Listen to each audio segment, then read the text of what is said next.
نحمده ونصلي على رسوله الكريم اما بعد فاعوذ بالله من الشيطان الرجيم بسم الله الرحمن الرحيم رب اشرح لي صدري ويسر لي امري واحلل عقدة من لساني يفقهوا قولي. باب المساجد فی البیوت، گھروں میں مسجد بنا لینا. اب پاکستان میں تو مسجدوں کے لیے الگ جگہ ہوتی ہے، ہر کالونی یا علاقے میں پھر اس پہ الگ مسجد نام کی ایک چیز بنتی ہے. لیکن بہت سے ایسے ملک ہیں جہاں مسلمان مائنورٹیز میں ہیں، کہیں تو ایسا ہے کہ مسجد گھروں میں ہی بنا لی جاتی ہے، کہیں چرچ خرید کے بنا لی جاتی ہے، اور کہیں پر مسجد تعمیر کرنے ہی کی اجازت نہیں ہوتی. جیسا کہ آپ کو معلوم ہوگا کہ اٹلی میں، روم کے اندر مسلمانوں کو بہت لمبی جدوجہد کے بعد مسجد تعمیر کرنے کی اجازت دی گئی. وہاں مسجد بنانے کی بھی اجازت نہیں تھی، اور اب بھی وہاں چند مخصوص اوقات کے علاوہ ہفتے میں نہ اذان دی جا سکتی ہے نہ نماز پڑھائی جا سکتی ہے. یہ ہے ریلیجس فریڈم نام نہاد یورپین آزاد سیکولر کنٹریز میں. بہرحال تو اسی طرح کئی کمیونسٹ ممالک میں بھی یہ ہوا کہ وہاں پر نماز سرے سے ہی پڑھنے کی اجازت نہیں تھی، تو لوگ انڈر گراؤنڈ جا کے نماز پڑھا کرتے تھے، اور جماعت تو بالکل ہی آؤٹ آف کوسچن تھی. تو ایسی صورت میں اگر کوئی شخص اپنے گھر میں ہی ایک خاص کمرے کو مسجد کا نام دے دیتا ہے، جیسے کچھ لوگ نیا گھر بناتے ہیں تو وہ ایک کمرہ جو ہے وہ مسجد کے نام سے بنا لیتے ہیں، تو کیا اس کی اجازت ہے؟ ایسا کیا جا سکتا ہے؟ یعنی ایسا گھر کہ جو گھروں کے اندر ہے، الگ طور پر مسجد کے نام سے نہیں ہے، تو کیا وہ مسجد کہلا سکتی ہے؟ مثلا بعض اوقات یہ ہوتا ہے کہ کسی جگہ پر نیچے کی فلور پہ دکانیں ہوتی ہیں، درمیان کی جگہ پہ مسجد ہے، اس کے اوپر اور فلیٹس بنے ہوئے ہیں.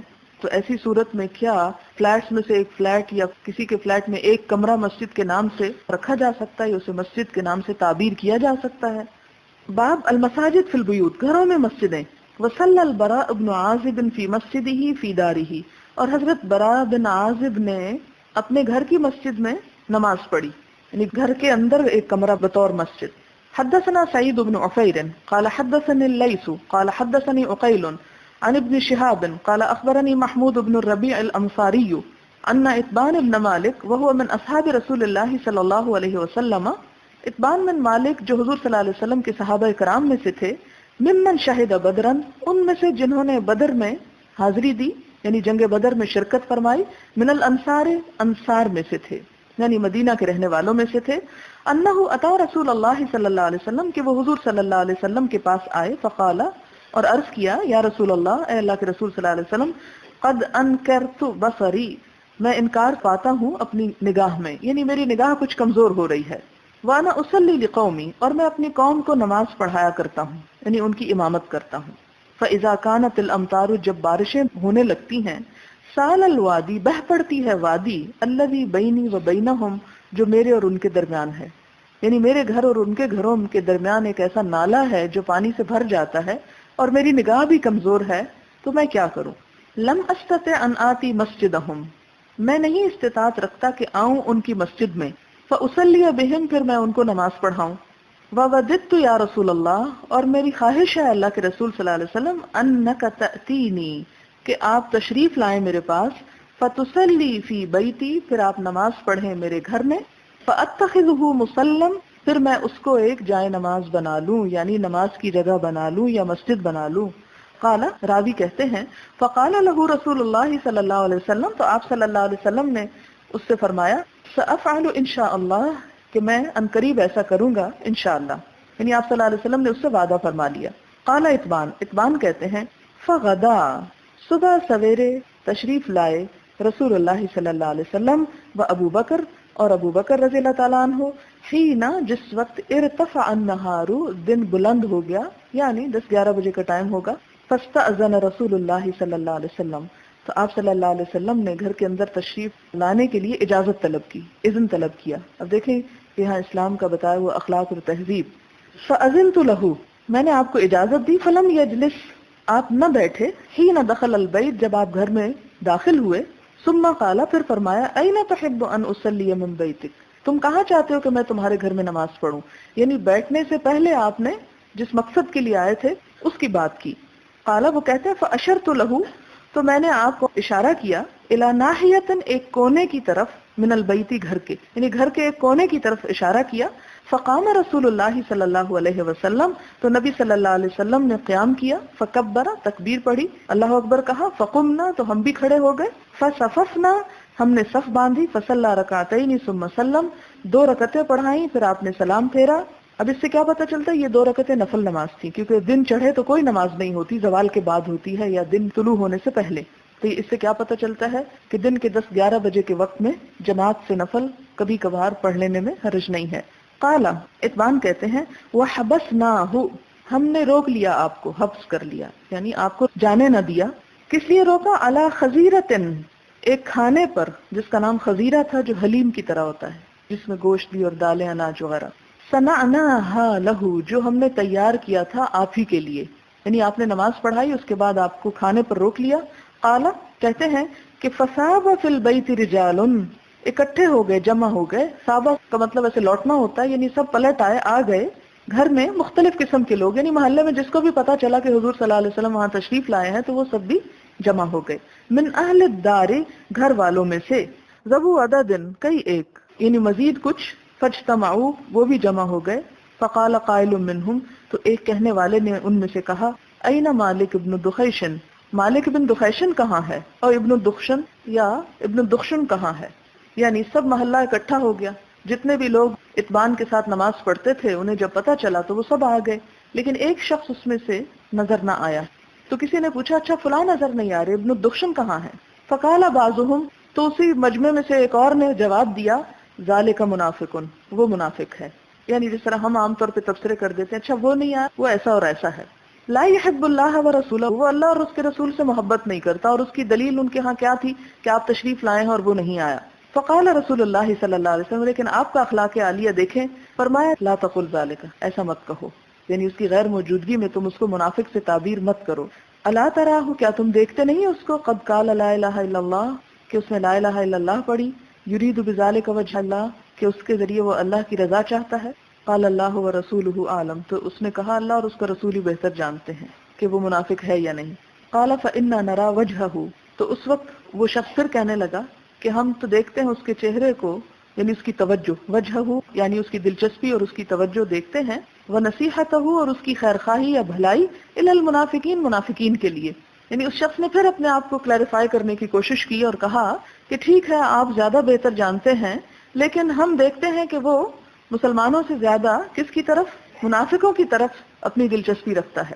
قال رسول اللہ صلی اللہ علیہ وسلم، آپ صلی اللہ علیہ وسلم نے پھر فرمایا، فإن اللہ قد حرم علی النار، اللہ تعالیٰ نے یقیناً حرام کر دیا آگ پر، من قال لا الہ الا اللہ، اس شخص کو جس نے لا الہ الا اللہ کہا، یبتغی بذالک وجہ اللہ، وہ اس کے ذریعے اللہ کی رضا چاہتا ہے۔ اب یہ آپ صلی اللہ علیہ وسلم نے دوبارہ کیوں ایسا فرمایا؟ کہ ظاہر ہے کہ پھر جس مجلس میں کوئی بات ہوتی ہے وہ باہر جا کر دوبارہ پھر کوٹ ہوتی ہے کہ ہم فلاں جگہ پہ تھے، وہ فلاں نے تمہارے بارے میں یہ کہا اور اس نے یہ جواب دیا، پھر اس نے یہ کہا وہ کہا۔ یہاں بھی ایک طرح سے آپ صلی اللہ علیہ وسلم حسن ظن سے کام لیتے ہوئے، تبلیغ کی حکمت کو کار فرما رکھتے ہوئے اس شخص کے بارے میں اچھے الفاظ سے اظہار کر رہے ہیں کہ اگر اس کے دل میں کوئی منافقت ہے بھی تو یہ بات اس کو پہنچ جائے کہ اگر اس نے خالصتاً اللہ کی رضا کے لیے لا الہ الا اللہ پڑھا ہے تو وہ جہنم سے بچ جائے گا، اور اگر وہ منافق بھی ہے تو منافقت اس کے دل میں، ہمیں تو کسی کو یہ کہنے کا اختیار نہیں ہے، تو ہو سکتا ہے کہ وہ اپنی منافقت سے ہی پلٹ آئے۔ تو اس میں ہم سب کے لیے ایک بہت بڑا نصیحت کا پہلو ہے۔ ایک تو یہ کہ جب کوئی غیر حاضر ہو تو اس کے بارے میں بدگمانی ہی نہیں کرنی چاہیے، ہو سکتا ہے کہ کوئی اپنی کسی حقیقی عذر اور معذوری کی وجہ سے کسی مجلس میں نہ آیا ہو۔ دوسری بات یہ پتہ چلتی ہے کہ اگر کوئی شخص حقیقت میں بھی برا ہو تو بھی اس کا دفاع کرنا ضروری ہے۔ آپ صلی اللہ علیہ وسلم نے ایک حدیث میں فرمایا جس کا مفہوم کچھ یوں ہے کہ جو شخص کسی کی غیر حاضری میں اس کا دفاع کرتا ہے تو اس کا بھی دفاع اس کی غیر حاضری میں کیا جاتا ہے، یعنی اللہ تعالیٰ اس کے بھی دفاع کے لیے کوئی سبب پیدا کر دیتے ہیں۔ مثلا اگر آپ کے سامنے کوئی کسی کی برائی کر رہا ہے اور آپ اس کی طرف سے عذر کوئی پیش کر دیتے ہیں تو یہ گویا آپ نے اس کو نہیں بچایا، اپنے آپ کو بچایا، کہ اللہ تعالیٰ آپ کو بھی کسی ایسی جگہ پر آپ کی بھی حفاظت کرے گا، آپ کے لیے کوئی دفاع پیدا کر دے گا جب آپ چاہتے ہوں گے کہ آپ کو پروٹیکٹ کیا جائے۔ کیونکہ ہر انسان میں کمزوری، اور بعض اوقات صرف بدگمانی کی وجہ سے لوگ ایک دوسرے پر غیبت کرتے ہیں یا اچھالتے ہیں یا باتیں کرتے ہیں، تو ایسی گفتگو کو روکنا چاہیے۔ اب دیکھیں اس موقع پر اگر آپ صلی اللہ علیہ وسلم اس شخص کا سن کر کے جی وہ منافق کہا گیا تو آپ اس پہ کوئی فتوے لگانے لگتے اور آیتیں پڑھ کے سنانے لگتے، ہاں منافقوں کا تو یہی حال ہوگا اور منافق ایسے اور ویسے، یا آپ صرف اشارے سے بھی کہہ دیتے ہاں واقعی وہ منافق ہی ہوگا اس لیے نہیں آیا، ہی ہوگا میں احتمال ہے، تو احتمال کو اس انداز میں نہیں بیان کرنا چاہیے کہ وہ بات شک سے یقین یا حقیقت میں بدل جائے. اس سے معاشرتی تعلقات بہت خراب ہوتے ہیں، جس کے نتیجے میں انسان بعض اوقات بے احتیاطی میں ایسے ریمارکس دے دیتا ہے کہ جس کی وجہ سے وہ خود بھی پریشان ہوتا ہے، اور اگر اس شخص تک وہ بات پہنچ جائے. آپ دیکھیں کہ اس کا دوسرا پہلو کیا تھا کہ آپ صلی اللہ علیہ وسلم اگر جواب میں غیبت کر دیتے، ایک نے منافق کہا، آپ صرف اشارے سے بھی کہہ دیتے، اور پھر یہ بات ابن دخشن کو جا پتہ چلتی کہ آپ نے اس کے بارے میں یہ کہا ہے، اور وہ واقعی حقیقی مسلمان ہوتا، تو کیا اس کا اسلام سے پلٹنا قریب نہ تھا کہ اچھا اللہ کے رسول بھی میرے بارے میں یہ کہتے ہیں، ٹھیک ہے پھر میں نہیں ہوں مسلمان، اگر وہ ایک متزلزل قسم کا مسلمان ہے. تو خصوصاً دین کا کام کرنے والوں کو اس قسم کی باتوں سے جو شبہ میں بھی ڈالنے والی ہوں ان سے پرہیز کرنا چاہیے، کیونکہ منافقت سراسر دل کا معاملہ ہے. ہمیں نہیں معلوم کہ کسی کا دل کس حال پر ہے، لہٰذا ہمیں اپنی زبان سے ایسے تبصرہ نہیں کرنا چاہیے. قال ابن شہاب کہتے ہیں ثم سألت الحسین ابن محمد الانصاری، کہ پھر میں نے حسین سے پوچھا، وہ احد بنی سالم، اور وہ بنی سالم کا ایک شخص تھا، وہ من سراتہم، اور وہ ان کے شریف لوگوں میں سے تھا. یعنی شریف لوگوں سے مراد یہ ہے کہ عمدہ اخلاق کے مالک لوگوں میں سے. ان حدیث محمود ابن ربی، یعنی اس حدیث کی میں نے تصدیق کی بنو سالم کے ایک شخص سے، فصدقہ بذالک، تو اس نے اس کی تصدیق کی. یہ ساری حدیث کے آخر میں ایک بڑا اچھی بات پتہ چلتی ہے، اور وہ یہ کہ محدثین کے حدیث لینے کا طریقہ کیا تھا.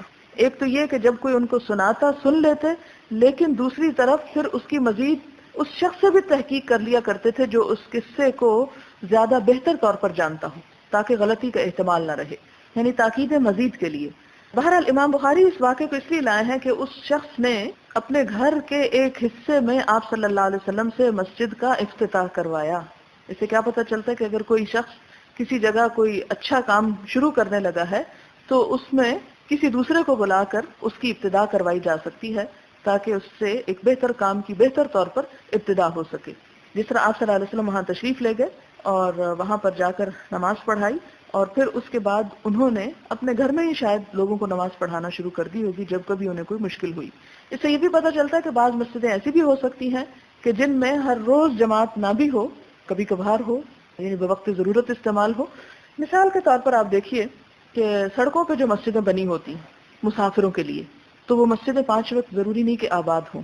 اس میں بعض اوقات یہ ہوتا ہے کہ ایک وقت میں ایک کوئی بس آ کے رکتی ہے، نماز پڑھ لیتے ہیں، دوسری نماز کے وقت کوئی بس نہیں رکتی، کوئی شخص وہاں نہیں ہوتا، تو بھی وہ مسجد کہلا سکتی ہے.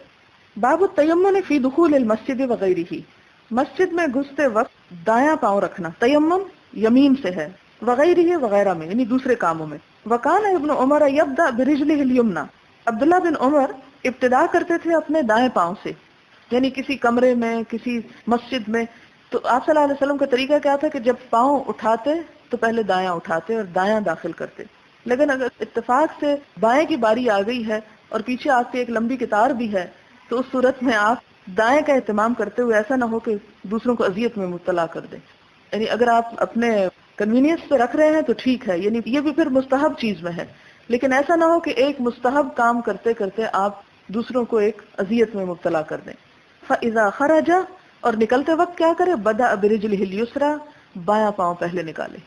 اسی طرح جیسے جوتا ہے، پہنتے وقت دایاں پاؤں پہلے پہنا جائے اور اتارتے وقت بایاں پہلے اتارا جائے. یہ افضل ترتیب ہے، لیکن اگر کوئی اس کے خلاف کر لیتا ہے تو گناہ گار نہیں ہوتا. حدثنا سليمان بن حرب قال حدثنا شعبة عن الأشعث بن سليم عن أبيه عن مسروق عن عائشة قالت، حضرت عائشہ فرماتی ہیں، کان النبی صلی اللہ علیہ وسلم، کے نبی صلی اللہ علیہ وسلم، یحب، پسند فرماتے تھے، محبت رکھتے تھے، التیمن، تیمن یعنی دائیں پہلو سے کام شروع کرنے کو، مستطاع، جتنی آپ استطاعت رکھتے ہوتے تھے، یعنی جہاں تک کر سکتے دائیں طرف سے یا دائیں پہلو سے کام شروع کرتے. فی شأنہ کلہ، اپنے تمام امور میں دائیں چیز کو پسند کرتے.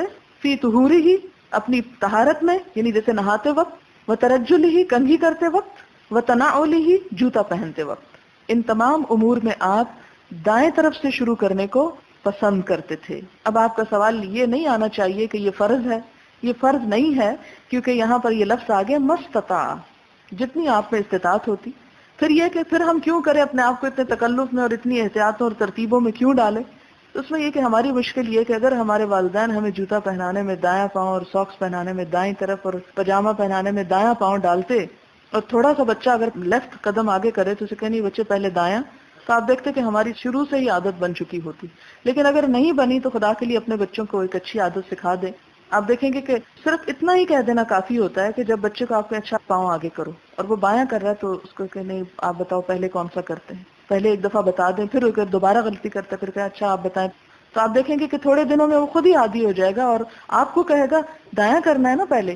تو اس میں یہ ہے کہ ایک اچھی بات جو آپ سکھا دیں گے یہی اچھی چیزیں آپ کے لیے صدقہ جاریہ ہوگی. یعنی اولاد ماں باپ کے لیے صدقہ جاریہ ہے. تو یہ چھوٹی چھوٹی چیزوں میں یہ فرض نہیں ہے، لیکن کیوں پسندیدہ کہ آپ صلی اللہ علیہ وسلم کو ان چیزوں سے محبت تھی، آپ ایسا کرنا پسند کرتے تھے اور آپ کی پسند ہماری پسند ہونی چاہیے. باب حل تم بش قبور مشرک الجاہلیتی، کیا جاہلیت کے زمانے کی قبریں کھودنا درست ہے؟ یعنی مشرکین کا قبرستان ہو کہیں اور اگر اس جگہ کچھ اور تعمیر کرنا ہو تو کیا اس صورت میں ان قبروں کو برابر کیا جا سکتا ہے؟ وَيُتَّخَذُ مَكَانُهَا مَسَاجِدَ، اور ان قبروں کی جگہ پر کیا مسجد بنائی جا سکتی ہے؟ کہ لوگ کہیں یہاں تو پہلے مشرکین کا قبرستان تھا اور اب یہاں مسجد نماز ہوگی تو یہ تو نجس جگہ، انما المشرکون نجس، تو اب کیا کیا جائے؟ لقول نبی صلی اللہ علیہ وسلم کہ آپ صلی اللہ علیہ وسلم نے فرمایا لعن اللہ الیہود، لعنت کرے اللہ یہود پر، اتخذوا قبور انبیائہم مساجدا، کہ انہوں نے بنا لیا اپنے انبیاء کی قبروں کو مسجد، یعنی قبروں کو ایک طرح سے مسجد قرار دیا، یعنی وہاں سجدہ گاہ بنا لیا اس کو. وما یکرہ من الصلاۃ فی القبور، اور جو ناپسند کیا جاتا ہے نماز پڑھنے سے قبروں میں، یعنی قبرستان کے اندر نماز پڑھنے کو ناپسند کیا گیا ہے. پھر یہ فرمایا کہ ورآ عمر انس بن مالک، اور حضرت عمر نے انس بن مالک کو دیکھا، یصلی عند قبر، کہ وہ ایک قبر کے پاس نماز پڑھ رہے تھے. فقال، تو کہنے لگے القبر القبر، قبر ہے قبر ہے، ولم یأمرہ بالإعادہ، اور ان کو نماز لوٹانے کا حکم نہیں دیا. یعنی حضرت عمر نے جب انس رضی اللہ تعالیٰ عنہ کو ایک قبر کے پاس نماز پڑھتے دیکھا تو اتنا ضرور کہا کہ یہ قبر ہے، لیکن آپ نے یہ نہیں کہا کہ دوبارہ پڑھو، یعنی ہو جاتی ہے اگرچہ مکروہ ہے، ناپسندیدہ ہے. حدثنا محمد بن المثنى قال حدثنا يحيى عن هشام قال اخبرني ابي عن عائشة ان ام حبيبة وام سلمة ذكرتا كنيسة. حضرت عائشہ کہتی ہیں کہ حضرت ام حبیبہ اور ام سلمہ جو ہیں وہ دونوں ذکر کرتی ہیں کنیستاً، ایک گرجے کا، چرچ کا، رأینہا بالحبشۃ، جس کو انہوں نے حبشہ میں دیکھا جب ہجرت کر کے وہاں گئیں. فیہا تصاویر، جس میں تصویریں لگی ہوئی تھیں. اور اب بھی آپ کسی چرچ میں جائیں، پاکستان میں تو اتنے پرانے چرچ نہیں ہیں لیکن جو علاقے عیسائیت کے گڑھ رہ چکے ہیں وہاں پر چرچز کا تصور ہی نہیں بغیر مجسموں کے. فذکرتا للنبی صلی اللہ علیہ وسلم، تو انہوں نے یہ بات حضور صلی اللہ علیہ وسلم کو سنائی، دونوں ازواج مطہرات نے. فقال، تو آپ صلی اللہ علیہ وسلم نے فرمایا، ان اولئک، یقیناً یہ لوگ، یعنی یہ کون؟ یہود و نصارہ، اذا کان فیہم، جب ہوتا ان میں، الرجل الصالح، کوئی نیک شخص، فماتا، پھر وہ مر جاتا، بنوا علی قبرہ مسجدن، تو اس کی قبر پر مسجد بنا لیتے. جیسے آپ نے دیکھا کہ سورۃ الکہف میں کہ جب غار سے اٹھ کے کچھ لوگ آئے اور لوگوں کو ان کا حال معلوم ہوا اور دوبارہ وہ لیٹ گئے اور مر گئے، تو کسی نے ان میں سے کیا کہا، لنتخذن علیہم مسجدا، کہ ہم تو ان پہ ضرور مسجد بنائیں گے. تو یہ بھی اسی چیز کی طرف اشارہ ہے کہ آپ صلی اللہ علیہ وسلم نے فرمایا کہ ان لوگوں کے ہاں، کیونکہ وہاں بھی عیسائیت ہی تھی جہاں اصحاب کہف تھے، آپ صلی اللہ علیہ وسلم نے فرمایا کہ ان لوگوں میں سے اگر کوئی نیک شخص ہوتا پھر وہ فوت ہو جاتا، اس کی قبر بنتی تو قبر پر ہی مسجد بن جاتی.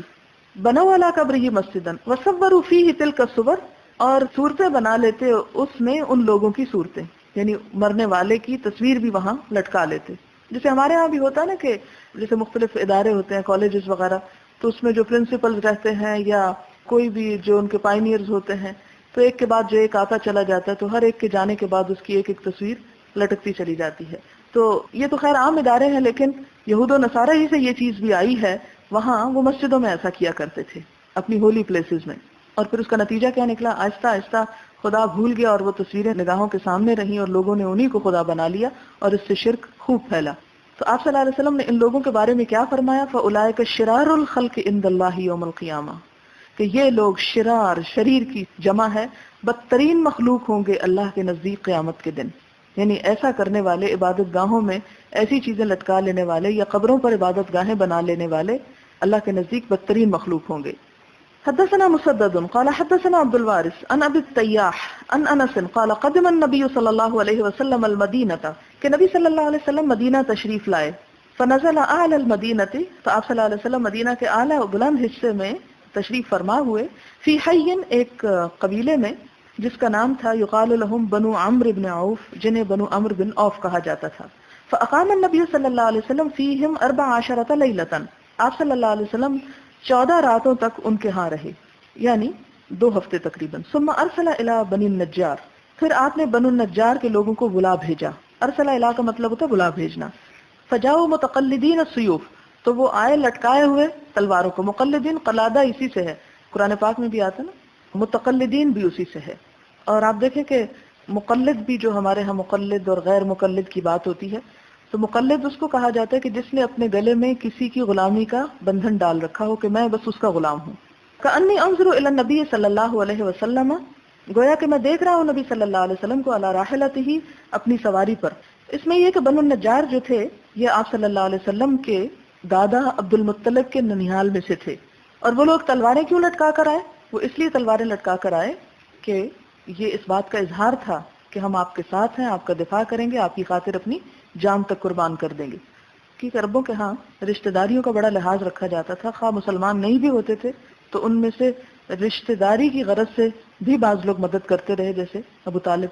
کأنی انظر الی النبی صلی اللہ علیہ وسلم علی راحلتہ، حضرت انس کہتے ہیں گویا اب بھی میں اپنے تصور میں حضور صلی اللہ علیہ وسلم کو اپنی اونٹنی پر دیکھ رہا ہوں. وابو بکر ردفہ، اور حضرت ابو بکر کہاں پر ہے؟ آپ کے پیچھے، ساتھ ہی. ملء بنی النجار حولہ، اور بنی نجار کا گروہ آپ کے ارد گرد، یعنی آپ کے وہ سارے رشتہ دار جو تھے وہ ارد گرد آپ کے آ گئے. حتی القى بفناء ابی ایوب، یہاں تک کہ حضرت ابو ایوب انصاری کا جو صحن تھا وہاں پر جا اترے. یعنی یہ سارے کے سارے لوگ حضور صلی اللہ علیہ وسلم آگے تشریف فرما ہے، ان کے ساتھ حضرت ابو بکر ہیں اور بنو النجار آس پاس ہیں. اب یہ سارے کا سارا گروہ جو ہے یہ کہاں جا رہا ہے؟ حضرت ابو ایوب انصاری کے مقام پر. وکان یحب ان یصلی، اور آپ پسند کرتے تھے کہ نماز پڑھیں حیث ادرکتہ الصلاۃ، جہاں بھی آپ کو پالے نماز، یعنی جہاں بھی نماز کا وقت آ جاتا آپ وہیں نماز ادا کر لیتے تھے. ویصلی فی مرابد الغنم، حتیٰ کہ بکریوں کے رہنے کی جگہ پر بھی نماز پڑھ لیا کرتے تھے. اور بکریوں کے رہنے کی جگہ پر مجبوری کیوں تھی پڑھنے کی؟ آپ یہ بھی کہہ سکتے کہ یہ بھی تو پاسبل تھا کہ وہاں سے نکل کے باہر پڑھ لیتے. تو بعض اوقات بکریوں کے رہنے کی جگہ کافی بڑی بڑی ہوتی تھی اور اس میں مشقت میں پڑھنے والی بات تھی کہ انسان وہ جگہ چھوڑ کے دور جا کے کہیں اور نماز کی جگہ تلاش کر کے پڑھے. اس سے بتانا یہ مقصود تھا کہ حلال جانور جن کا گوشت کھایا جاتا ہے ان کے پیشاب اور پخانہ جو ہے وہ اس طرح ناپاک نہیں کہ وہاں نماز نہ ہو سکتی ہو. وَأَنَّهُ أَمَرَ بِبِنَاءِ الْمَسْجِدِ، اور آپ صلی اللہ علیہ وسلم نے مسجد بنانے کا حکم دیا. فَأَرْسَلَ إِلَى مَلَئٍ مِّن بَنِي النَّجَّارِ، آپ نے بنی النجار کے لوگوں کو بلا بھیجا. پھر فرمایا یا بنی النجار، اے بنو نجار، ثامنونی، قیمت لگاؤ مجھ سے، ثمن سے ہے نا، ثامنونی، قیمت چکا لو مجھ سے، بحائطکم ھذا، اپنے اس باغ کی. قالوا لا، انہوں نے کہا نہیں، واللہ، اللہ کی قسم، لا نطلب ثمنہ الا الی اللہ، ہم اس کی قیمت صرف اللہ سے لیں گے. کتنے عقل مند تھے وہ. یہ مسجد نبوی بننے لگی ہے اور اس کے لیے حضور صلی اللہ علیہ وسلم ان سے جگہ خریدنے کی آفر کرتے ہیں تو کہتے ہیں نہیں، ہم بیچیں گے نہیں اس کو، ہم اسے اللہ کے ہاتھ بھیج رہے ہیں. لا نطلب ثمنہ الا الی اللہ، ہم نہیں طلب کرتے اس کی ثمن، اس کی قیمت، مگر اللہ کی طرف، یعنی اللہ ہی سے جا کے لیں گے. اور آپ دیکھیں کہ بعض اوقات زندگی میں ایک چھوٹی سی قربانی کتنے لمبے صدقہ جاریہ کا سبب بنتی ہے. اور آپ دیکھیں کہ مسجد نبوی جو اس دور سے بنی اس مقام پر وہ آج تک قائم ہے اور وہاں ایک نماز کا ثواب 1000 نماز کے برابر ہے. تو آپ دیکھیں کہ جو شخص کسی نیکی میں شریک ہوتا ہے، یعنی جو پڑھنے والے ہیں ان کو تو ثواب ملے گا ہی کہ انہوں نے نماز پڑھی، لیکن جن کی زمین پر پڑھی اور جن کی جگہ پر پڑھی وہ قیامت تک اب اس نفع میں شریک ہیں اور وہ ساری نمازوں کا ثواب ساتھ ساتھ سمیٹ رہے ہیں. لیکن یہ قسمت اور یہ سعادت اور یہ نیکی بھی اسی کو نصیب ہوتی ہے جسے اللہ چاہے. تو وہ کہتے ہیں کہ واللہ لا نطلب ثمنہ الا الی اللہ. فقال انس، تو حضرت انس کہتے ہیں فکان فیہ، تو تھیں اس میں ما اقول لکم، جو میں تم سے کہہ رہا ہوں، جو میں تمہیں بتاتا ہوں، قبور المشرکین، مشرکوں کی کچھ قبریں. ظاہر ہے اس سے پہلے وہ لوگ شرک پر تھے، جب مسلمان ہوئے تو جو ان کے پہلے آباء و اجداد ہوں گے یا کچھ اور لوگ ہوں گے وہاں ان کی قبریں بھی تھیں. کیونکہ بعض اوقات لوگ کیا کرتے ہیں اپنی ہی زمین پر دفنا دیتے ہیں لوگوں کو. حائط کہتے ہیں نا کہ وہ باغ کھجوروں کا جس کے ارد گرد دیوار ہو. تو آپ نے اس خاص مخصوص جگہ کو مسجد کے لیے، پھر اس میں آپ یہ بھی دیکھیں کہ اپنے خاندان والوں کو صلہ رحمی کے طور پر آپ نے ایک نیکی کا موقع بھی دیا. یا شاید ان سے توقع تھی کہ اگر ان کے ساتھ معاملہ کروں گا تو آسان معاملہ کریں گے بنسبت اس کے کہ کسی اور کو وہ کہتے. تو اس میں مشرکین کی قبریں تھیں. وفیہ خربن، اور اس میں کچھ اجاڑ جگہ تھی، یعنی کچھ کھنڈر بھی تھے، یعنی جس میں کچھ نہیں اگا تھا. وفیہ نخل، اور اس میں کچھ کھجور کے درخت بھی تھے. یعنی ایسی جگہ تھی کہ جہاں کھجوروں کے درخت بھی تھے، کچھ قبریں بھی بنی ہوئی تھیں اور کچھ بیکار جگہ پڑی ہوئی تھی. فامر النبی صلی اللہ علیہ وسلم، تو نبی صلی اللہ علیہ وسلم نے حکم دیا بقبور المشرکین، مشرکین کی قبروں کے لیے. فنبشت، تو وہ اکھیڑ دی گئی، کھول دی گئی. ثم بالخرب، پھر کھنڈروں کے لیے حکم دیا. فسویت، تو ان کو ہموار کر دیا گیا. وبالنخل، اور کھجوروں کے درخت. فقطع، کاٹ دیے گئے. فصف النخل، تو صف در صف رکھ دیے گئے کھجور کے تنے. قبلۃ المسجد، مسجد کے قبلے کی طرف، یعنی سامنے کی طرف کٹے ہوئے کھجور کے درخت ایک کے اوپر ایک جوڑ کے رکھ دیے گئے، یا ان کی صف بنا کے رکھ دی گئی، یعنی ترتیب سے رکھ دیے گئے. وجعلوا اضادتیہ الحجارۃ، اور دونوں طرف، ازادہ عضد سے ہے، عضد بازو کو کہتے ہیں، یعنی دونوں جانب آپ نے کیا رکھ دیے؟ پتھر رکھوا دیے. وجعلوا ينقلون الصخر، اور صحابہ کرام سب پتھر ڈھو رہے تھے، اٹھا اٹھا کے رکھ رہے تھے. وہم یرتجزون، اور وہ کچھ شعر بھی پڑھ رہے تھے. اس سے کیا پتہ چلتا ہے کہ کام کرتے وقت گنگنانا جو ہے منع نہیں ہے، لیکن شعر اچھے ہونے چاہیے. کیونکہ انسان اگر کسی مشکل کام کو کر رہا ہو تو شعر اس کام کو بعض اوقات آسان کر دیتے ہیں. والنبی صلی اللہ علیہ وسلم، اور نبی صلی اللہ علیہ وسلم معہم، ان کے ساتھ تھے. وہو یقول، اور آپ بھی شعر پڑھ رہے تھے. کیا پڑھ رہے تھے؟ اللہم لا خیر الا خیر الآخرہ، اے اللہ کوئی بھلائی نہیں مگر آخرت کی بھلائی، یعنی آخرت کی خیر اور آخرت کی خوشی کے برابر کوئی خوشی نہیں. فاغفر للانصار والمہاجرہ، تو ان انصار اور مہاجروں کو بخش دے، یعنی جو میرے ساتھ یہ پتھر ڈھو رہے ہیں اور مزدوری کر رہے ہیں اور سب قربانیاں دے رہے ہیں، تو ان سب کی بخشش فرما.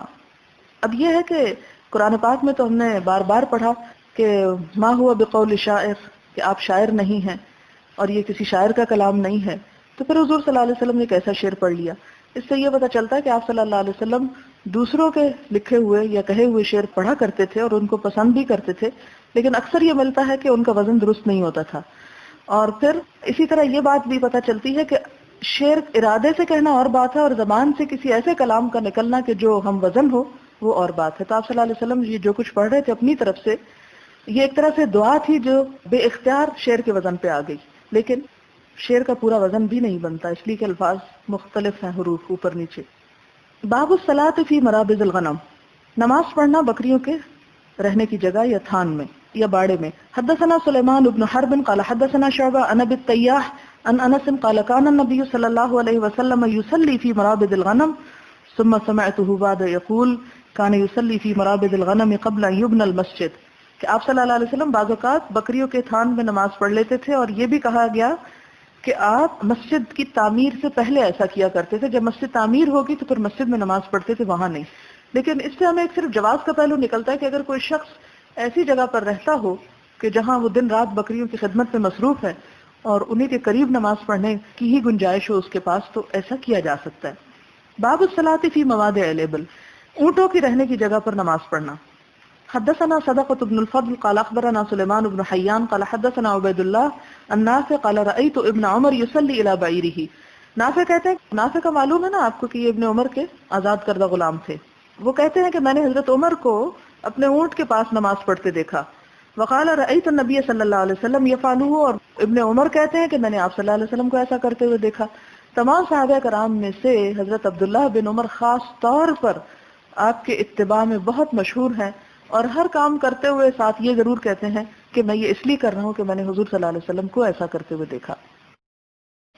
باب من صلی وقدامہ تنور، اگر کوئی شخص تنور یعنی تنور جسے ہم کہتے ہیں اس کے سامنے نماز پڑھے، یعنی آگے آگ جل رہی ہو اور نماز پڑھا جا رہی، یا اسی طرح بعض لوگ پوچھتے جی ہیٹر کے سامنے نماز پڑھی جا سکتی ہے. ان کے خیال میں یہ سوال اس لیے پیدا ہوتا ہے کہ مجوسی آگ کی عبادت کیا کرتے تھے، تو کیا کہیں سامنے جہاں آگ جل رہی ہو تو اس کے پیچھے ہم کھڑے ہو کے نماز پڑھ سکتے ہیں؟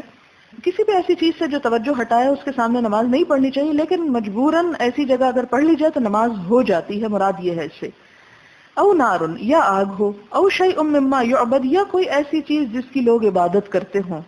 فاراد بہ اللہ، لیکن نماز پڑھنے والے کی نیت اللہ کی ہی ہو، اللہ کی عبادت کی ہو. مثلا آپ کسی ایسی جگہ پہ نماز جا پڑھتے ہیں کہ جہاں پر ہر طرف ایسے ڈیکوریشن پیس رکھے ہوئے ہیں کہ جو کچھ فرعونیوں کے ہیں اور کچھ سری لنکنز کے اور کچھ دنیا بھر کے، بہت لوگوں کو خبط ہوتا ہے فگرز اکٹھی کرنے کا، تو ان کے گھر میں اگر نماز کا کبھی موقع ہو تو اب یہ تو نہیں آپ کر سکتے کہ سارے گھر کے بت سمٹوائیں ان کے. اب ایسی صورت میں کیا کرے؟ اگر سامنے کوئی ایسی چیز آ گئی تو کیا نماز پڑھی جا سکتی ہے؟ تو اس سے مراد یہ ہے کہ مجبوراً پڑھی جا سکتی ہے، یعنی یہ اصول نہیں یا ایسا کرنا نہیں چاہیے، لیکن اگر کبھی ایسا ہو جائے تو اس کی اجازت ملتی ہے. مجھے یاد ہے کہ ایک ہم کسی جگہ پہ درس کیا کرتے تھے تو وہاں ایک بہت بڑی تصویر کسی کی لگی ہوتی تھی، تو ہر ہفتے لوگ مجھ سے پوچھتے کہ یہ اس کمرے میں یہ تصویر لگی ہوئی ہے اور نماز کیسے ہوتی ہے، درس کیسے ہوتا ہے. تو یہاں پر بھی اس کا جواز پتہ چلتا ہے کہ اگر آپ کسی ایسی جگہ پر ہے جہاں سے آپ ہٹا سکتے ہیں تو ہٹا دیجئے، افضل ہے. لیکن اگر آپ کسی ایسی جگہ پر ہے کہ جہاں اس کو ہٹانا باعث فتنہ ہے اور اس فتنے کی وجہ سے ایک اور بہت بڑا اچھا نیکی کا کام جو ہے وہ رک جائے، تو پھر دو چیزوں میں سے اس کو اختیار کریں کہ جس میں نیکی کا احتمال زیادہ ہے. اور دوسرا یہ کہ یہاں سے بھی ہمیں اس کی گنجائش معلوم ہوتی ہے، یعنی کراہت کے ساتھ ہوگی لیکن نماز ہو جائے گی. قال الزہری اخبرنی انس، زہری کہتے ہیں کہ مجھے حضرت انس نے بتایا، قال نبی صلی اللہ علیہ وسلم، کہ نبی صلی اللہ علیہ وسلم نے فرمایا، اردت علی النار وانا اصلی، کہ میں نماز پڑھ رہا تھا اور آگ میرے سامنے لائی گئی، یعنی جہنم مجھے دکھائی گئی. اس سے کیا پتہ چلتا ہے کہ آپ نے اس میں نماز توڑی نہیں کہ سامنے آگ آ گئی ہے، تو آگ خواہ جہنم کی ہو یا دنیا کی ہو، اگر کسی وجہ سے سامنے آ جاتی ہے یا نماز وہیں پر پڑھنے کا موقع ملتا ہے تو اس صورت میں نماز ہو جائے گی.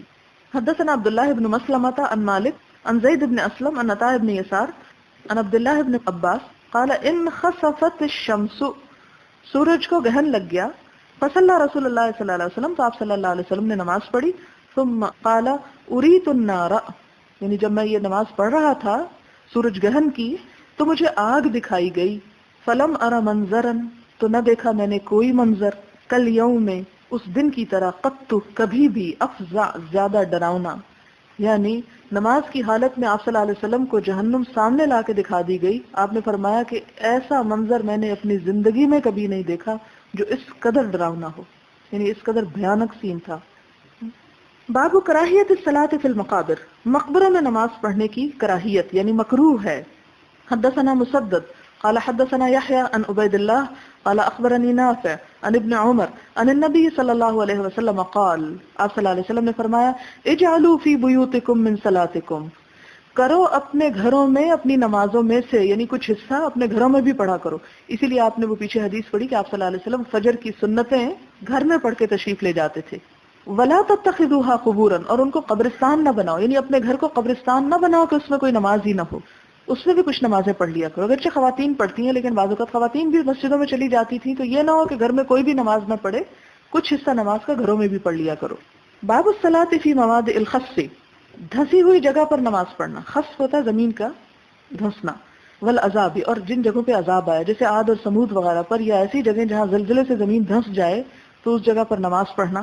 وَيُذْكَرُ، اس بات کا ذکر کیا گیا کہ ان علی رضی اللہ عنہ، کہ حضرت علی رضی اللہ تعالی عنہ کرہ الصلاۃ، ناپسند فرماتے تھے نماز پڑھنا، بخسف بابل، بابل کے اس شہر میں جہاں زمین دھسی ہوئی تھی، یعنی جہاں پر عذاب آیا تھا وہاں پر نماز نہیں پڑھا کرتے تھے. یہ وہ جگہ ہے جہاں نمرود نے بڑی بڑی عمارات بنوائی ہوئی تھی، کوفہ کی زمین ہے اور اس کے ارد گرد کا علاقہ. تو اللہ تعالیٰ نے ان سب کو دھنسا دیا تھا، جس طرح قارون جہاں پر دھنسا تھا اس علاقے میں بھی، وہ تو خیر مصر میں تھا، تو اگر وہ جگہ معلوم ہو تو اس کے آس پاس بھی نماز نہیں پڑھنی چاہیے.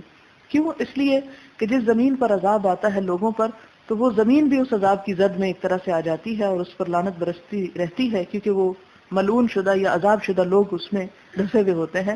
تو ایسی جگہوں پہ نماز پڑھنے کو ناپسند کیا گیا ہے کیونکہ وہاں اللہ کی رحمت نہیں اترتی.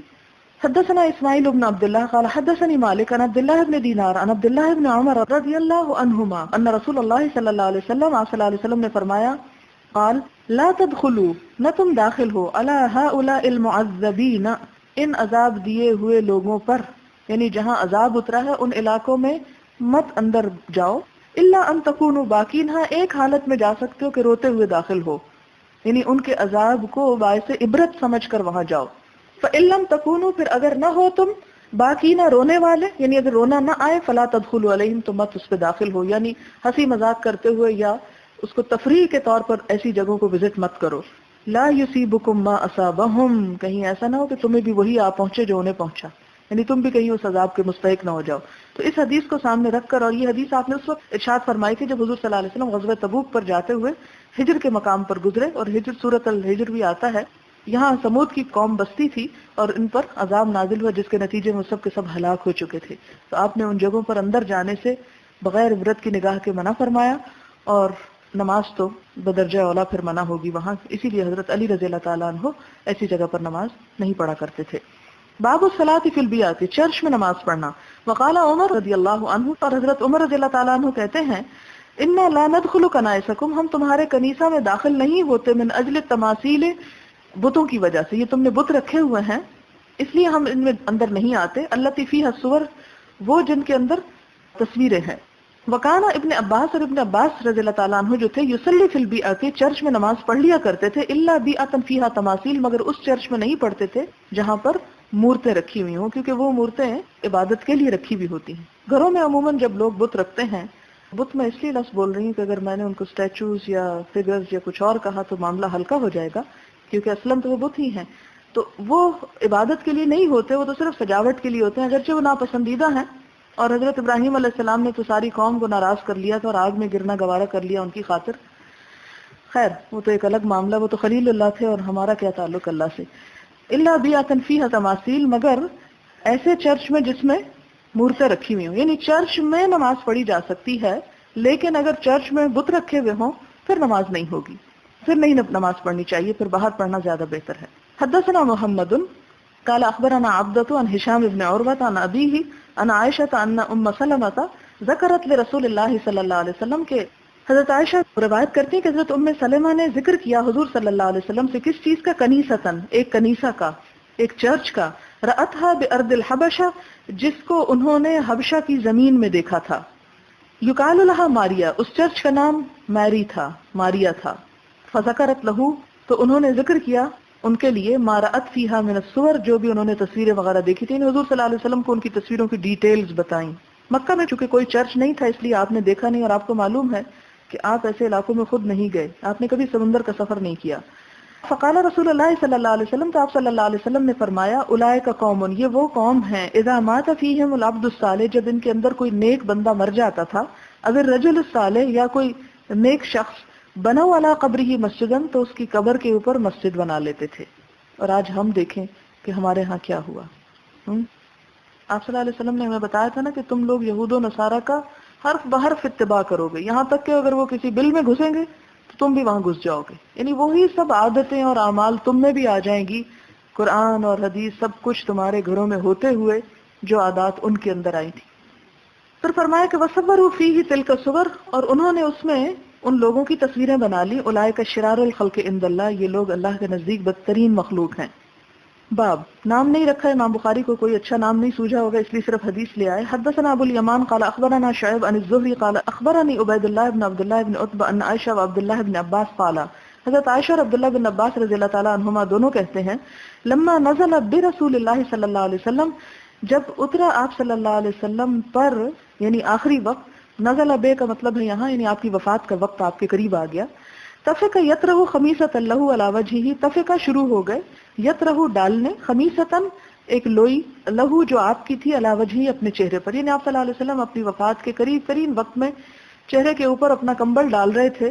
فاذا اختم بها، جب آپ کا دل گھبرانے لگتا، غم کا مطلب ہوتا ہے نا چھا جانا، یعنی طبیعت پہ کوئی چیز ایسے چھا جاتی، کشفها عن وجہہ، تو اپنے چہرے کو کھول دیتے. یعنی ایک بے چینی کی کیفیت میں تھے، کپڑا اوپر کبھی ڈالتے کبھی اتارتے. فقالا، تو اس موقع پر یعنی بالکل اپنے آخری لمحوں میں آپ نے فرمایا، وَهُوَ كَذَلِكَ، اور وہ اس طرح ہے، لعنت اللہ علی الیہود والنصارى، اللہ کی لعنت یہود و نصارہ پر، اتخذوا قبور انبیائہم مساجدا، کہ انہوں نے اپنے نبیوں کی قبروں کو مسجدیں بنا دیا. یحذر ما صنعوا، آپ محتاط کر رہے تھے ان چیزوں پر جو انہوں نے کی، یعنی یہود و نصارہ کے کاموں سے اپنی امت کو بچنے کی تلقین فرما رہے تھے. اب شاید آپ میں سے کسی کے ذہن میں یہ سوال ہو کہ اب بھی تو مسجد نبی میں حضور صلی اللہ علیہ وسلم کی قبر ہے. تو بات یہ ہے کہ اس وقت مسجد کے اندر نہیں تھی، مسجد پہلے بنائی گئی اور قبر بعد میں بنائی گئی، اور قبر مسجد کے اندر نہیں تھی اس وقت. یہ تو مسجد کو جب وسعت دی گئی تو اس لیے قبر اندر آ گئی ہے، اور اس میں بھی آپ دیکھیں کہ وہ بالکل ایک آخری حصہ ہے اس کا، بیچ میں نہیں ہے. اور قبر کی نیت کر کے یا قبر کو سجدہ نہیں کیا جاتا، اس سے ہمیشہ منع کیا گیا۔ اسی طرح ایک اور حدیث میں آپ صلی اللہ علیہ وسلم نے فرمایا کہ اللہ تعالیٰ میری قبر کو بت نہ بنا دیجئے کہ لوگ اس کی عبادت کرنے لگیں، لوگ اس کو پوجنے لگیں۔ حدثنا عبد الله بن مسلمة عن مالك عن ابن شهاب عن سعيد بن المسيب عن ابي هريرة ان رسول الله صلى الله عليه وسلم قال قاتل الله اليهود، اللہ یہودیوں پر لعنت کرے۔ قاتل اللہ یہ ایک محاورہ ہے لعنت کا۔ اتخذوا قبور انبیائهم مساجدا، کہ انہوں نے اپنے نبیوں کی قبروں کو مسجدوں میں بدل دیا۔ یہاں صرف یہود کا ذکر ہے، لیکن دوسری احادیث میں نصارہ کا بھی ذکر آتا ہے۔ باب قول نبی صلی اللہ علیہ وسلم، آپ صلی اللہ علیہ وسلم کا فرمان کہ جعلت لی الارض مسجدا وطہورا، کہ میرے لیے زمین کو مسجد اور پاکی حاصل کرنے کا ذریعہ بنا دیا گیا۔ یہ حدیث پیچھے پڑھ چکے ہیں، صرف ریڈنگ کروں گی۔ حدثنا محمد بن سنان قال حدثنا هشيم قال حدثنا سيار هو ابو الحكم قال حدثنا يزيد الفقير قال حدثنا جابر بن عبد الله قال قال رسول الله صلى الله عليه وسلم اعطيت خمسا لم يعطهن احد من الانبياء قبلي، نصرت بالرعب مسيرة شهر وجعلت لي الارض مسجدا وطهورا، وايما رجل من امتي ادركته الصلاة فليصلي، واحلت لي الغنائم، وكان النبي يبعث الى قومه خاصة وبعثت الى الناس كافة، واعطيت الشفاعة۔ باب نوم المرأة في المسجد، مسجد میں عورت کا سونا، جانا تو دور کی بات، سونے کا کیا حکم ہے؟ کیا جا کے اگر وہاں نیند آ جائے تو سو سکتی ہے؟ حدثنا عبید بن اسماعیل قال حدثنا ابو اسامہ عن ہشام عن ابیہ عن عائشہ ان ولیدۃ، کہ ایک لونڈی، کانت تھی، سوداء کالے رنگ کی، لحی ایک قبیلے کے لیے، من العرب عرب کے، عربوں کے ایک قبیلے کی ایک لونڈی تھی جو کالے رنگ کی تھی، فاعتقوها، انہوں نے اس کو آزاد کر دیا، فکانت معہم، تو وہ ان کے ساتھ تھی، یعنی آزاد کرنے کے باوجود وہ ان کے ساتھ ہی رہتی تھی، مراد یہ ہے۔ قالت، کہنے لگی، فخرجت صبیۃ لہم علیہا، خرجت نکلی، صبیۃ ایک بچی، دلہن، لہم ان کی، کس کی؟ اس قبیلے کی، علیہا اوپر اس کے، یعنی اس دلہن بچی پر، وشاہ احمر من سیور، یعنی اس کے جو کمر بند تھا، عربوں کے ہاں اس طرح کیا جاتا تھا کہ جس طرح حضرت اسماء کا کمر بند جو تھا، بیلٹ جو ہوتی تھی، اس کو انہوں نے دو حصوں میں بانٹ کے، وہ آپ صلی اللہ علیہ وسلم جب ہجرت کے لیے جا رہے تھے کچھ سامان باندھ کر دیا تھا، تو اسی سے ان کو ذات النطاقین کہا گیا۔ تو عرب عورتیں اب بھی آپ دیکھیں کہ لانگ ڈریس کے اوپر بھی کمر کے مقام پر ایک بیلٹ باندھتی ہیں، بعضوں کو سونے وغیرہ کی بھی ہوتی ہے۔ تو اس بچی کے اوپر، چونکہ وہ دلہن تھی، تو اس کا جو ڈریس تھا اس کے اوپر سرخ رنگ کے جو تسمے تھے، سیور تسمے، اس کا ایک کمر بند تھا۔ قالت فوضعته، تو اس نے وہ کمر بند اتار کر رکھ دیا، یعنی کسی حاجت کے لیے جب نکلی ہوگی، او وقع منها، یا اس سے گر پڑا۔ وہ کہتی ہے کہ یا اس نے اتار کے رکھ دیا یا اس سے گر گیا۔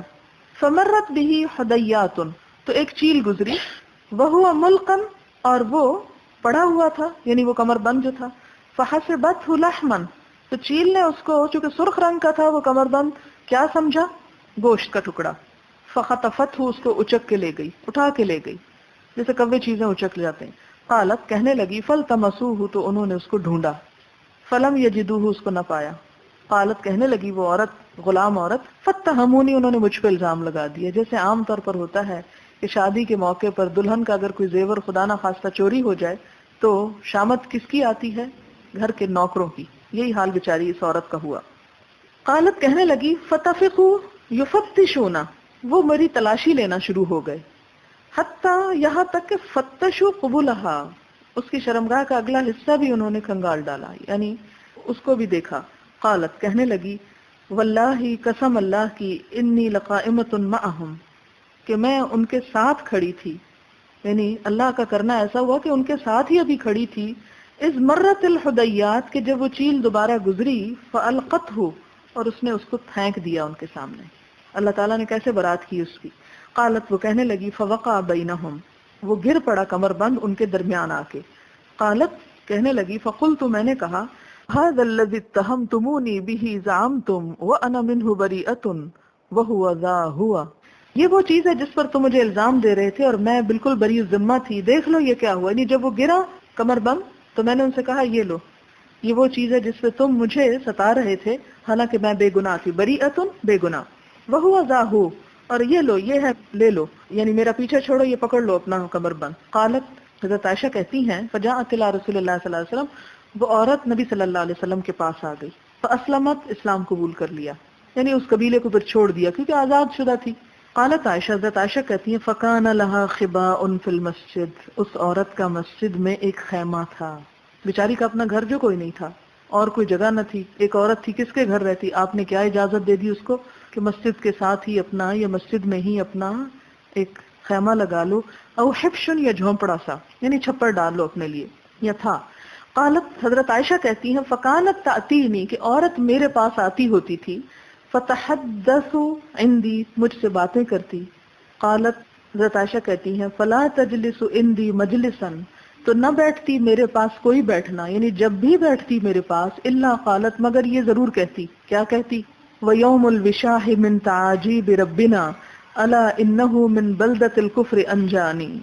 مطلب کیا ہے؟ وَيَوْمُ الْوِشَاحِ، اور وہ کمر بند کا دن، من تعاجیب ربنا، ہمارے رب کی عجیب و غریب باتوں میں سے ہے. الا انہو، کہ وہ، من بلدۃ الکفر انجانی، کہ مجھے کافروں کے ملک سے نجات دینے کا سبب بن گیا. اس سے کیا پتہ چلتا ہے کہ بعض اوقات انسان پر بظاہر ایک آفت آ جاتی، لیکن اللہ تعالیٰ اسی میں انسان کے لیے خیر رکھ دیتا ہے. دوسرا یہاں کیا پتہ چلتا ہے؟ دوسری بات یہ پتہ چلتی ہے کہ اگر کوئی مظلوم ہو، خواہ وہ کافر ہی کیوں نہ ہو، اللہ تعالیٰ اس کی بھی دعا سن لیتے ہیں. کیونکہ جس وقت یہ اس مصیبت میں گھری ہوئی تھی، الزام دیا جا رہا تھا، تو کیا ہوا؟ جب اس نے دعا کی، اپنی نجات کی، تو اللہ تعالیٰ نے چیل بھیج کے اس کی نجات کر دی، وہ کمر بند آ گرا. پھر اسی طرح آپ دیکھیں کہ وہ عورت تھی، بے سہارا عورت تھی، مجبور تھی، اللہ تعالیٰ نے اس کو کیسی عزت دی، اسے کفر سے نکال کر اسلام کی طرف لے آیا. پھر آپ دیکھیں کہ حضور صلی اللہ علیہ وسلم نے اس کو کیسی پناہ دی، اسے کیسا مقام دیا کہ اسے مسجد میں رکھ لیا. تو گویا مسجد ایک طرح سے ایسی عورت کے لیے دارالامان بنی. تو اللہ تعالیٰ کی جو فضل اور رحمت ہے وہ عورتوں اور مردوں میں تخصیص نہیں کرتی، بلکہ اگر ایک عورت کوئی اچھا کام کرتی ہے تو اس کے لیے بھی اللہ تعالیٰ ویسے ہی راہیں کھول دیتے ہیں جیسے کسی مرد کے لیے کھل سکتی ہیں. لہٰذا یہ الزام دینا کہ اسلام نے عورتوں کو کوئی مقام نہیں دیا، کوئی حق نہیں دیا، کوئی عزت نہیں دی، یہ سراسر ایک الزام ہے. یہ حدیث بھی کیا ثابت کرتی ہے کہ کس طرح اللہ تعالیٰ نے اس پہ کرم کیا، پھر کس طرح حضور صلی اللہ علیہ وسلم نے اس پہ رحمت کی، کیونکہ رحمت للعالمین تھے، صرف مخصوص لوگوں کے لیے باعث رحمت نہیں تھے، ہر ایک کے ساتھ اچھی طرح پیش آتے. اور پھر وہ بھی کس قدر شکر گزار تھی کہ حضرت عائشہ کہتی ہیں جب میرے پاس بیٹھتی اپنی اس نعمت کو ضرور ذکر کرتی. اما بنعمت ربک فحدث، اپنے رب کی نعمت کا اظہار کرو. اور اظہار زبان سے بھی ہوتا ہے کہ انسان اللہ تعالیٰ کی نعمتوں کا وقتاً فوقتاً اپنی مجلسوں میں ذکر کرتا رہے. قالت عائشہ، تو حضرت عائشہ کہتی ہیں فقلت لها، تو میں نے اس سے کہا ما شأنک، کیا قصہ ہے تیرا، لا تقعدین معی مقعدا، کبھی نہیں تم بیٹھتی میرے ساتھ، الا قلت ھذا، مگر یہ بات ضرور کہتی ہو، یعنی یہ شعر ضرور پڑھتی ہو. قالت، تو حضرت عائشہ کہتی ہیں فحدثتنی بہذا الحدیث، کہ اس نے پھر یہ ساری کہانی مجھ کو سنائی.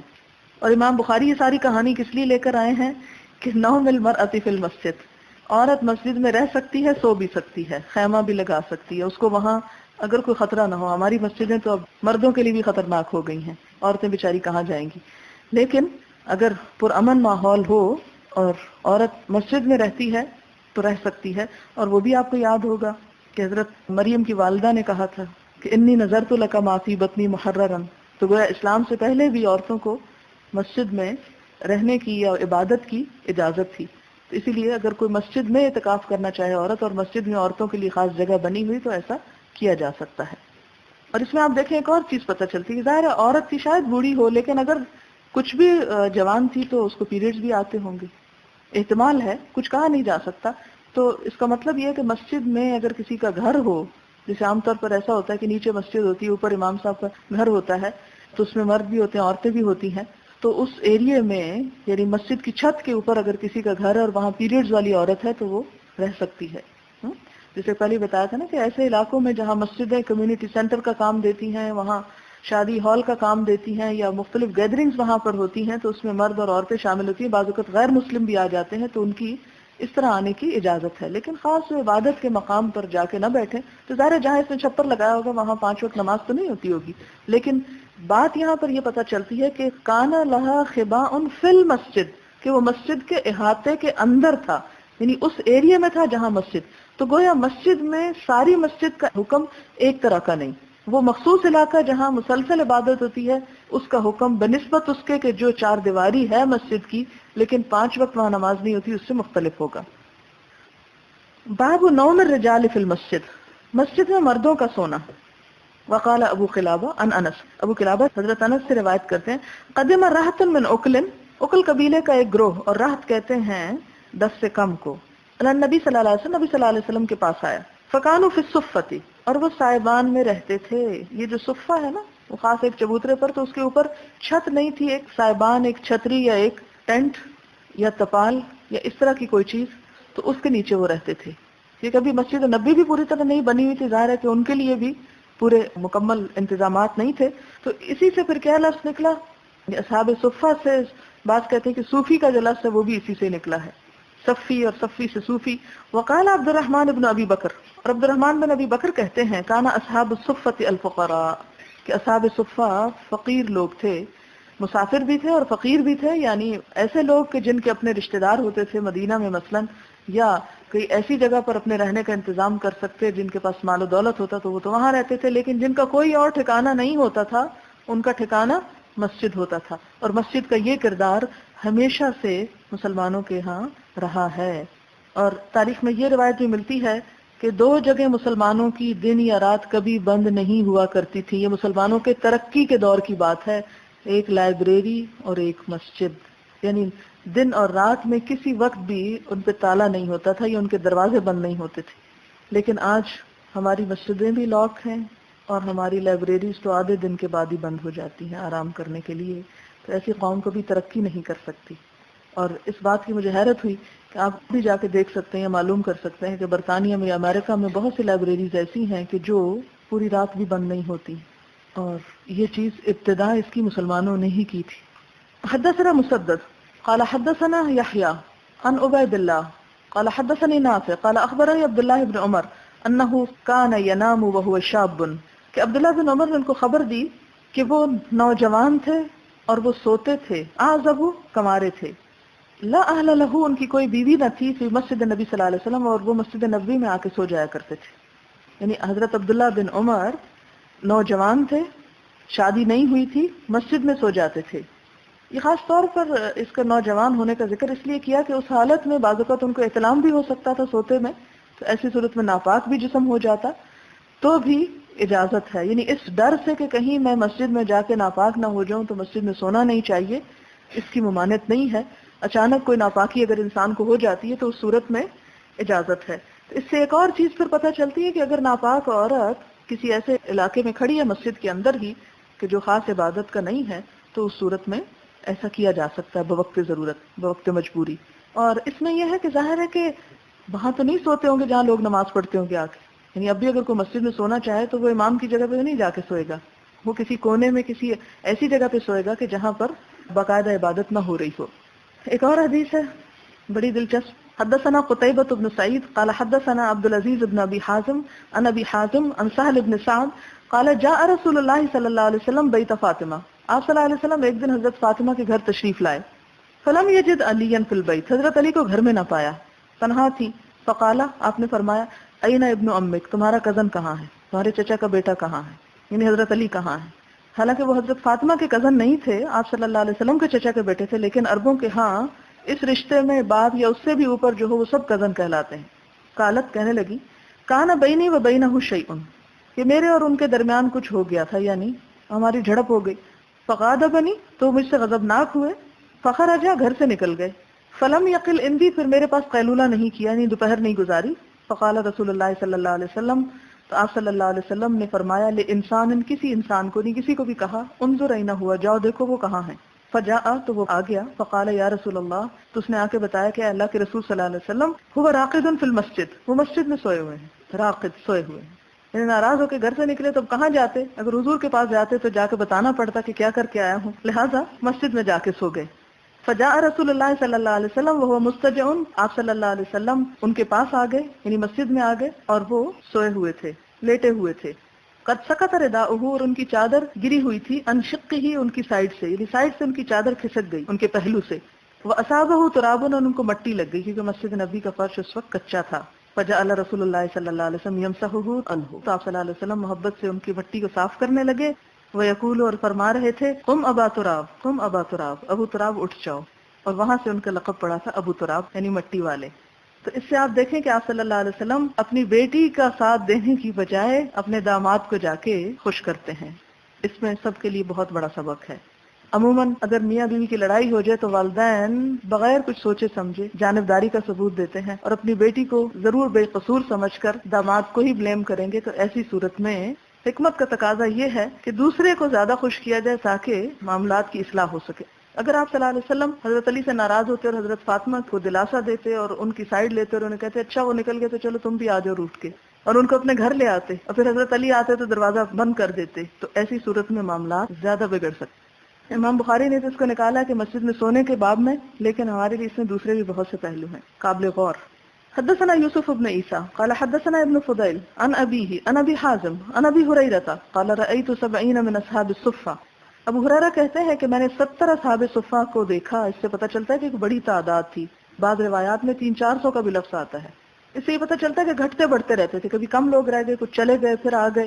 ایک اور بات اس سے پتہ چلتی ہے کہ مسجد ایک پناہ گاہ بھی تھی، ایک دارالامان بھی تھی ایسے لوگوں کے لیے۔ اور پھر ایسا نہیں تھا کہ گھروں سے بگوڑے آ گئے تھے یہاں پر، یا قاتل ڈاکو چھپنے کے لیے آ گئے تھے۔ مراد یہ ہے کہ یہ وہ لوگ تھے، ان میں سے کئی ایک جو اپنے گھر بار چھوڑ کر صرف حضور صلی اللہ علیہ وسلم کی صحبت اختیار کرنے کے لیے، آپ کے پاس بیٹھنے کے لیے، آپ سے دن رات کچھ سیکھنے کے لیے یہاں پر تشریف لائے تھے۔ اور اسی مسجد میں مسلمانوں کا پہلا مدرسہ کھلا، یعنی جو اصحاب صفہ کے نام سے تھا۔ ان کا حال یہ تھا کہ ما منہم رجل، ان میں سے کوئی ایک نہ تھا علیہ رداؤن، کے جس پہ اوپر والی چادر ہو۔ ان بیچاروں کے پاس صرف ایک ہی کپڑا ہوتا تھا، اما ازارن، یا تہبند ہوتا تھا، و اما کساؤن، یا اوپر کا ڈریس ہوتا تھا۔ کسا کہتے ہیں جو اوپر سے قمیص لمبی پہنی جاتی ہے، اوپر ڈالا جاتا ہے، اوپر کے حصے کا۔ قد ربطوا فی اعناقہم، جس کو انہوں نے اپنی گردن میں گرہ لگائی ہوئی ہوتی تھی۔ فمنھا ما یبلغ نصف الساقین، ان میں سے بعض کا لباس آدھی پنڈلیوں تک ہوتا ہے، یعنی نیچے کا کپڑا بھی پھر چونکہ اس کو اوپر بھی لپیٹنا ہوتا تھا اس لیے اونچا کر کے باندھتے تھے، تو نیچے سے پنڈلیاں کھل جاتی تھی اور اس سے اوپر کا حصہ ڈھانپتے تھے، کیونکہ نماز میں مردوں کے مونڈوں کا ڈھکا ہونا، کندھوں کا ڈھکا ہونا ضروری ہوتا ہے۔ خان پنڈلیاں کھل جائیں لیکن کندھے نہیں کھلے ہونے چاہیے، حتیٰ کہ احرام کی حالت میں بھی جب کندھا ننگا کیا جاتا ہے، طواف کرتے کرتے نماز کا وقت آ جائے تو اس صورت میں نماز پڑھتے وقت کیا کرنا چاہیے کہ اس کندھے کو بھی ڈھانپ کے اسے چادر کی طرح اوپر والے حصے کو لپیٹ لینا چاہیے۔ فمنھا ما یبلغ نصف الساقین ومنھا ما یبلغ الکعبین، اور کچھ ایسے تھے جن کا لباس ٹخنوں تک ہوتا تھا۔ فیجمعہ بیدہ کراہیۃ ان ترى عورتہ، تو وہ اس کو اکٹھا کرتے رہتے تھے، سمیٹتے رہتے تھے، اس ڈر سے کہ کہیں ان کی قابل شرم حصہ کھل نہ جائے۔ باب الصلاۃ اذا قدم من سفر، نماز جب کوئی شخص سفر سے آئے تو اس وقت پڑھے، یعنی سفر سے واپس آ کر گھر میں نماز پڑھنا۔ وقال کعب بن مالک، کعب بن مالک کہتے ہیں کانا نبی صلی اللہ علیہ وسلم، نبی صلی اللہ علیہ وسلم اذا قدم من سفر، جب سفر سے واپس تشریف لاتے، بدأ بالمسجد، تو پہلے مسجد جاتے، فصلی فیہ، پھر اس میں نماز پڑھتے۔ اور اس لیے بھی کہ پہلے آتے اور لوگوں کو پتہ چل جاتا تو گھر والیاں اپنے گھر والوں کے واپس آنے سے پہلے گھروں کو اور اپنے آپ کو تیار کر کے رکھتی تھی۔ اس میں ایک اور حکمت بھی ہے جو کہیں اور ذکر ہوتی ہے۔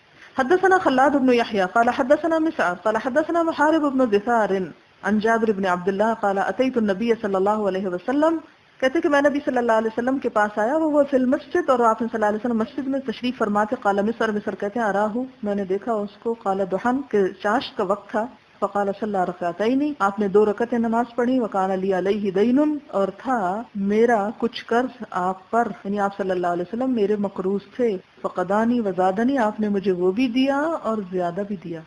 یہ ہے آپ کا احسان کا طریقہ، یہ ہے آپ صلی اللہ علیہ وسلم کا اخلاق، کہ صرف ایسا نہیں کیا کہ قرضہ اتار دیا اور اس میں بھی تھوڑی ڈنڈی مار لی، بلکہ ضرورت سے زیادہ دیا۔ اس سے کیا پتہ چلتا ہے کہ آپ صلی اللہ علیہ وسلم نے ایک مرتبہ چاشت کی نماز جو ہے 2 رکعت بھی پڑھی۔ فتح مکہ کے موقع پر کتنی پڑھی تھی؟ 8۔ حضرت ام ہانی جب آتی 8 پڑھی تھی، اور یہاں پر 2 کا ذکر ملتا ہے۔ باب اذا دخل المسجد فلیرکع رکعتین، جب کوئی شخص مسجد میں داخل ہو تو 2 رکعتیں نماز ادا کر لے، اس کو تحیۃ المسجد کہا جاتا ہے۔ حدثنا عبد الله بن يوسف قال أخبرنا مالك عن عامر بن عبد الله بن الزبير عن عمرو بن سليم الزرقي عن أبي قتادة السلمي أن رسول الله صلی اللہ علیہ وسلم قال إذا دخل أحدكم المسجد، جب تم میں سے کوئی مسجد میں آئے تو ایسے ہی نہ بیٹھ جائے، فليركع ركعتين قبل أن يجلس، تو 2 رکعت نماز پڑھ لے اس سے پہلے کہ وہ بیٹھ جائے۔ اور بعض لوگ یہ کہ آ کے مسجد میں پہلے بیٹھتے ہیں پھر اٹھ کے نماز پڑھتے، نہیں، پہلے نفل پڑھ کے پھر ہی بیٹھنا چاہیے اگر بیٹھنے کا ارادہ ہو۔ اور ایک روایت میں یہ بھی آتا ہے کہ آپ صلی اللہ علیہ وسلم نے خطبے کے دوران بھی اس کا حکم دیا۔